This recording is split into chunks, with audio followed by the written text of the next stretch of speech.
High মাদ্রাসার আলিম ফাজিলের result তোমরা কী করে চেক করবে, কী করে খুব সহজেই হাই মাদ্রাসার আলিম এবং ফাজিলের রেজাল্ট চেক করবে, সেই বিষয়ে আজকের এই ভিডিওটি। তোমার প্রথম থেকে শেষ অবধি দেখো এবং সব শেষে ভিডিওটার এই অ্যাপসটা সম্পর্কে বলবো। তোমরা যদি এই অ্যাপসটা ডাউনলোড করো তারপরেও কিন্তু সেটা রেজাল্ট দেখতে পারবে। তো আমরা দেখবো অফিসিয়াল ওয়েবসাইটের মাধ্যমে যে ওয়েবসাইট ঘোষণা করেছে, ঠিক আছে, যে ওয়েবসাইট দিয়েছে সরকার, সেই ওয়েবসাইট থেকে কী করে খুব সহজে রেজাল্ট চেক করতে পারবো। তার জন্য তোমাদেরকে কী করতে হবে, চলো আমরা মোবাইল অন স্ক্রিনে গিয়ে পরপর দেখে নিই। এখানে গুগল ব্রাউজারটাকে চয়েস করে নেবো, ঠিক আছে। এই গুগল ব্রাউজারটাকে চয়েস করে নেওয়ার পরে গুগলে ক্লিক করলাম।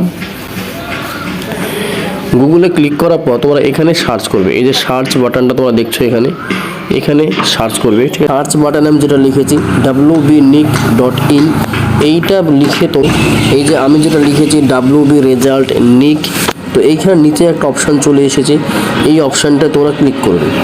ওইখানে ক্লিক করলে অফিসিয়াল ওয়েবসাইটের মাধ্যমে অর্থাৎ ন্যাশনাল ইনফরমেশান সেন্টার তোমাদের এখানে নিয়ে চলে আসবে। এখানে এসে তোমরা প্রথমে দেখতে পাচ্ছ West Bengal board of secondary education result. এই জায়গায় তোমরা দেখতে পাবে ওয়েস্ট বেঙ্গল মাদ্রাসা এডুকেশন, এবং এখানে তোমরা যখন ক্লিক করবে মাদ্রাসা এডুকেশন থাকবে এই লেখাটার জায়গায়, ঠিক আছে। বারবার বলছি এই জায়গাটায় প্রথমেই থাকবে ওয়েস্ট বেঙ্গল মাদ্রাসা এডুকেশন রেজাল্ট 2024।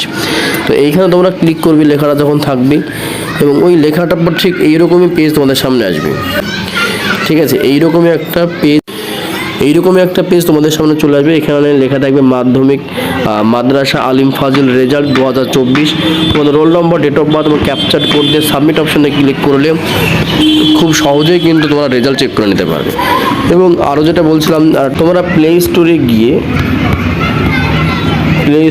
গিয়ে ফার্স্ট রেজাল্ট বলে সার্চ করলেই তোমাদেরকে প্রথমে যেটা আমি দেখাচ্ছিলাম, ঠিক আছে, সেই অ্যাপসটা চলে আসবে এবং সেই অ্যাপস থেকে তোমরা কিন্তু খুব সহজে রেজাল্ট চেক করে নিতে পারবে। ভিডিওটা যদি ভালো লাগে তাহলে অবশ্যই like, comment, subscribe and share করতে একদমই ভুলে যাবে না। শেষ পর্যন্ত দেখার জন্য থ্যাংক ইউ সো মাচ।